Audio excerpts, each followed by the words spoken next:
నమస్తే, ఇవాల్టి వార్తలకి స్వాగతం. ఎండిపోయిన పంటలకు ఎకరానికి రూపాయలు 2,500 ఇవ్వాలి. తెలంగాణలో పంటలు ఎండిపోయాయంటే అది కాంగ్రెస్ ప్రభుత్వం చేతకండితనం. కారణం గోదావరి కృష్ణలో నీళ్లు ఉండి వాడుకోలేని తనం.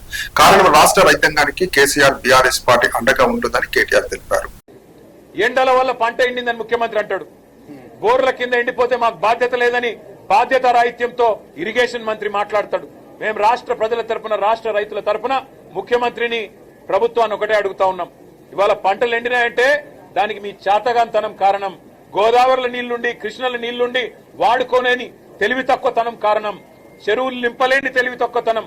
పంప్ హౌజులు టైంకి స్టార్ట్ చేయలేని తెలివి తక్కువతనం. బరాజ్ ఏమన్నా చిన్న ప్రాబ్లం ఉంటే రిపేర్ చేసి నీళ్లు తీసుకోవాలనే సోయిలేని తనంతోనే ఈ ప్రభుత్వానికి ఇవాళ బాధ్యత మరిచింది. అందుకే మేము రాష్ట్ర ప్రజల తరపున అడుగుతా ఉన్నాం.